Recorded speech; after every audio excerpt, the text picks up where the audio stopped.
Hello, Surrendered Wolf. I got done watching your video, um, and I had to watch the other ones, and this is a response video to your video about the poor in spirit. Um, and I thank you for your invitation to be involved in this dialogue. I had to go back and watch the rest of these videos with you and I forget the other guy's name. Wax Sleep Toe.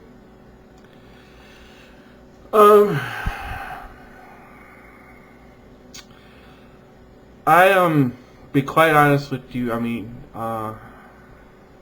what you're speaking of in that last video, blessed are the poor in spirit, the peace of Christ. I'm not there yet. I mean, I am. It's interesting. I really don't know much about Saint Francis of Assisi, so I really can't speak of him.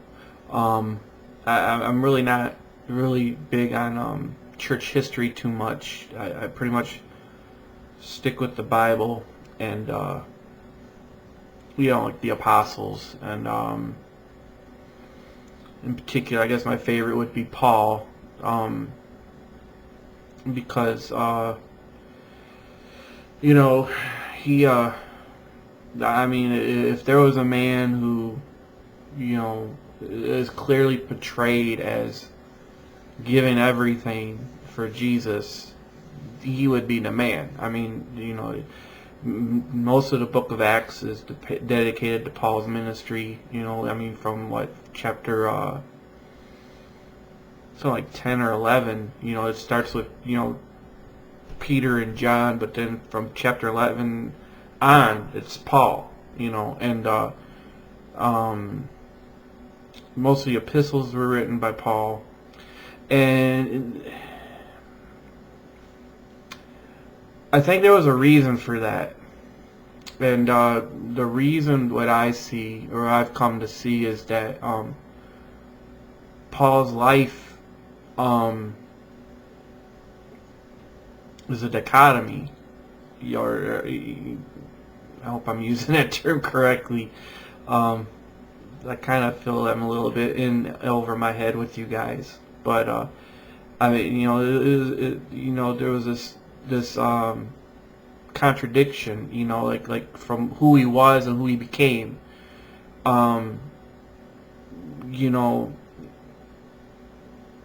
It's interesting because I've been kind of wanting to talk about this for a while, and I think this kind of fits in because in a lot of ways it deals with my own struggles, with my faith and with my walk. It's more so my walk than my faith. Obviously there's some part, your walk has to do with your faith, but I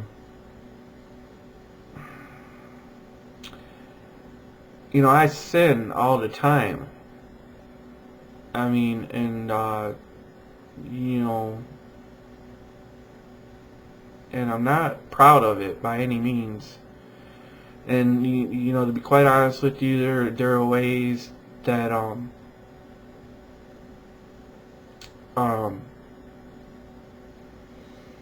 some of the sins that are just so easily overlooked, and some of them are so I just so beat myself up over, but the I find myself quite often reading like Romans chapter 7, and like that's me. That's me, that's where I'm at so often. I'm this wretch of a man. I'm just like, well, why can't I do any better? Why do I struggle so much? Why do I overlook so many things? Why, and I've made it clear in other videos, at least I'm pretty sure I have, that, where I was, I found myself pretty much, it's a big reason why I'm so easily able to identify, what I feel is Jeff's problem. I don't mean to bash Jeff. I'm not trying to get into this thing, but it's this whole thing of self-righteousness and hypocrisy. And at some point in time, you have to look at yourself in the mirror, and you have to see yourself for what you really are. I mean, there's a reason why Jesus Christ says, "Without me, you can do nothing." Because we're reprobate without Him. We have no hope.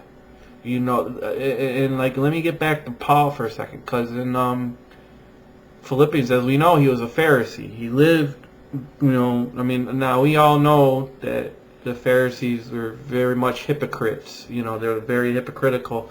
But at the same time, Paul made it clear in Philippians, it's either Philippians or Galatians, I'm pretty sure it's Philippians though, that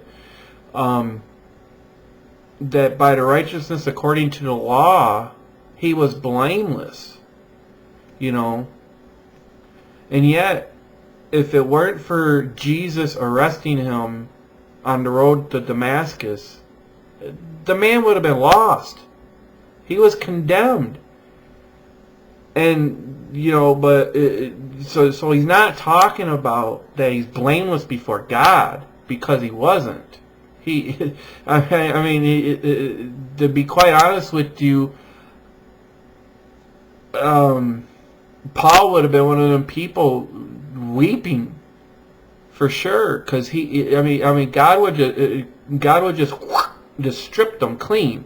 He wouldn't have had a leg to stand on, because the bottom line was he was persecuting the church. And that's the thing. It was mercy. It was grace upon, on the part of Christ that Paul even, that he even revealed to Paul who he was. And yet, but by the standards of man, he was blameless. The Sanhedrin, the Jewish council, which was the law in that day, they wouldn't have brought a charge against him. As far as the legalistic righteousness, he had no fault in him. And yet he was a persecutor of Christians. He was a persecutor of God. Jesus himself said, "Saul, Saul, why do you persecute me?" And so you find, this guy who, that's why I think, he talks about in Philippians, because the whole thing is his own righteousness was his, the book of Isaiah says, it says dirty rags, and our righteousness apart from Jesus Christ is filthy. It's like God's not in any way impressed with it.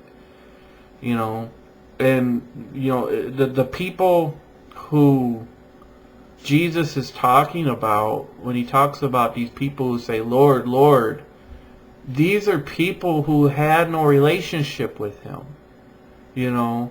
and I can't help myself but thinking they were like people like Saul of Tarsus. They were people who built their own righteousness. They built their own towers. They built their kingdom apart from God. They might very well have thought that they were following Christ, but they had no part with him. And it shows when he says, "I never knew you."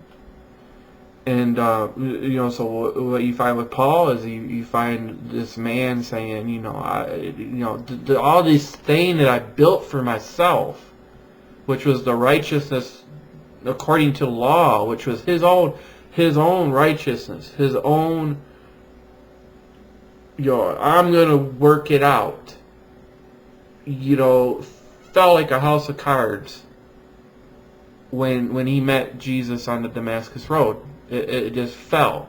It just crumbled. And he had to come to grips with the fact that he was persecuting the very God that he was professing to serve. And so, it's a very easy thing. You look at like what he says in Philippians, it becomes very clear why he was so eager and willing to cast off these things. You know, when he says he counts them but dung, he did. He counted it as dung. It was worthless. Because what did those things do for him? He was condemned before God. He was a transgressor. And